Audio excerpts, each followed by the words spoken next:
আসসালামু আলাইকুম, welcome to আলহামদুলিল্লাহ এগ্রো। আজকে আমি আপনাদের সঙ্গে শেয়ার করব গরুর বীজ দেওয়ার আগে ও পরে কী করণীয় কাজ আছে।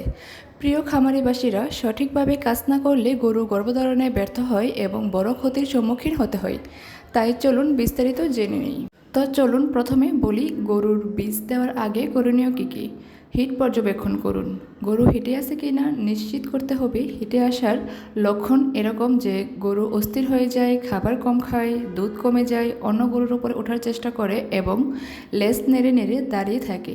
তারপর হচ্ছে শারীরিক পরীক্ষা, গরুটি অসুস্থ কিংবা জ্বর আছে কি না বা অপুষ্টিহীনা, এইসব নিশ্চিত করতে হবে। তারপর গরুর সঠিক সময় নির্বাচন। হিট শুরু হওয়ার 12 থেকে 18 ঘন্টার মধ্যে বীজ দেওয়ার সবচেয়ে বেশি কার্যকর।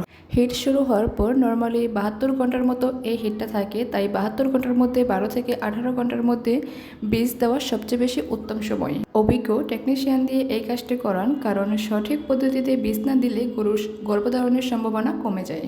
এখন বলা যাক গরুর বীজ দেওয়ার পর করণীয় কী।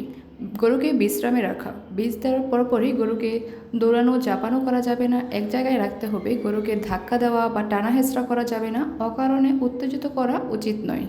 অন্য গরু থেকে একটু দূরত্ব বজায় রাখুন। সংক্রমণ এড়াতে গোয়ালঘর পরিষ্কার রাখুন এবং সেই সাথে গরুকে গোসল করানোটাও জরুরি। বীজ দেওয়ার ঘণ্টাখানেকের মধ্যে পুষ্টিকর খাবার দেন, যেমন ভুসি, খড়, সবুজ ঘাস বা মিক্সড খাবারও দেওয়া যেতে পারে। গর্ভধারণ পর্যবেক্ষণ করুন। 18 থেকে 21 দিনের মধ্যে যদি গরু আবার হেঁটে আসে তবে বুঝতে হবে গরুটি গর্ভধারণ হয়নি। তারপর আবার বীজ দেওয়ার ব্যবস্থা করতে হবে। আর এই কাজটা কিন্তু 3 বারের অধিক করা একদমই উচিত নয়।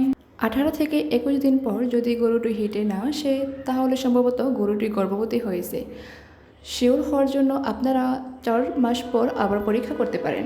বাই দ্য ওয়ে, যদি গরুটি হিটে না আসে বা বীজ দেওয়ার পরপর গর্ভধারণ না হয় তাহলে ভেটেরিনারি ডক্টরের পরামর্শ নিন। এবং আমি আগেও বলেছি যে 3 বারের বেশি কিন্তু বীজ দেওয়া একদমই উচিত নয়। আরও একটি কথা, কৃমিনাশক টিকা বা কৃমিনাশক ইনজেকশন দেওয়ার পর 10 থেকে 15 দিন পর প্রজননের জন্য বীজ দেওয়া উচিত। আমাদের খামারের সবগুলো গরুই দেশি জাতের। এখন যে গরুকে প্রজননের জন্য বীজ দেওয়া হচ্ছে এটি কিন্তু আমাদের খামারের নিজস্বই গরু। সাধারণত দেশি গরুগুলো 18 থেকে 20 মাস বয়সে এগুলো প্রজননে সক্ষম হয় অথবা হিটে আসে।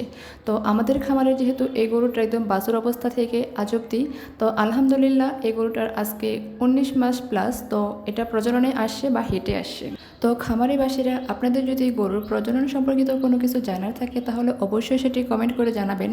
চলুন এখন আমাদের খামারের বাকি গরুগুলোর খাবার এবং এদের স্বাস্থ্য সচেতনতা সম্পর্কে কিছু বলা যাক। আমাদের খামারের প্রত্যেকটি প্রজেক্ট অর্থাৎ গরু, ছাগল কিংবা মুরগি প্রত্যেকটির জন্যই নির্দিষ্ট খাবার তালিকা কিংবা গ্রাফ চার্ট থাকে। ওই চার্টের মধ্যে আমরা প্রত্যেকটা প্রজেক্টের, যেমন ছাগলকে কখন কোন ভ্যাকসিন দিলাম, গরুকে কখন কোন টিকাটা দিলাম, সব কিছুই আমরা সেখানে উল্লেখ করে রাখি। সেই ক্ষেত্রে আমাদের খামারের সবচেয়ে বড় যে প্রজেক্ট অর্থাৎ মুরগি, তো লেয়ার মুরগির খামারের কখন কোন ভ্যাকসিনটা দেওয়া হচ্ছে সবগুলোই আমরা সেই চার্টের মধ্যে লিখে রাখি বা তুলে রাখি।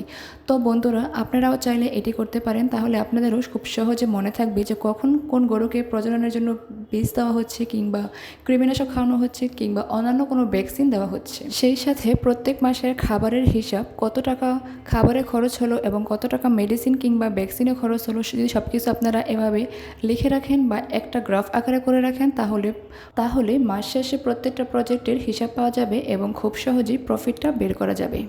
এই কাজটা করলে কোনো হ্যারাসমেন্টের শিকার হতে হয় না, সেই সাথে সঠিক এবং নির্ভুল হিসাবটা থাকে। তো চলুন এখন আমাদের খামারের দেশি গরুগুলোর খাবার তালিকা সম্পর্কে একটু বলা যাক। তো সকালে এদেরকে আমরা খড় দিয়ে থাকি, তারপর 10টা থেকে 11টার মধ্যে এদেরকে আমরা দানাদার খাবার দিয়ে থাকি, তারপর দুপুরের দিকে অর্থাৎ 2টা থেকে 3টার মধ্যে এদেরকে আমরা সবুজ ঘাস দিয়ে থাকি, তারপর আবার 5টা থেকে 6টা অর্থাৎ সন্ধ্যার আগ মুহূর্তে এদেরকে আমরা আবারও দানাদার খাবার দিয়ে থাকি। অর্থাৎ দিনে এদেরকে 2বার আমরা দানাদার খাবার দিয়ে থাকি। তো আপনারা যদি দেখতে চান এদেরকে আমরা কীভাবে মিক্সড দানাদার খাবারটা বানিয়ে থাকি তাহলে সেটাও আমি পরবর্তী কোনো একটা ভিডিওতে শেয়ার করব। তো খামারি বন্ধুরা, আশা করি এখন আপনারা বুঝতে পেরেছেন কিভাবে গরুকে বীজ দেওয়ার আগে ও পরে কী কাজ করলে সফলভাবে গর্ভধারণের সম্ভাবনা বাড়ে এবং সেই সাথে খুব সহজে গ্রাফ আকারে করে রাখলে কিভাবে খামারের প্রফিটটা খুঁজে পাওয়া যায়। তো তো খামারের সফল করতে চাইলে এই বিষয়গুলো অবশ্যই মেনে চলুন। আল্লাহ চাইলে আপনার খামারেও লাভ হবে ইনশাল্লাহ। আশা করি আজকের ভিডিওটি থেকে আপনারা উপকৃত হবেন। ভালো লাগলে লাইক, কমেন্ট এবং শেয়ার করতে বলবেন না। আর এরকম খামার সংক্রান্ত আরও অনেক টিপস পেতে অবশ্যই আমাদের চ্যানেলটি সাবস্ক্রাইব করে দিন। ধন্যবাদ পাশে থাকার জন্য।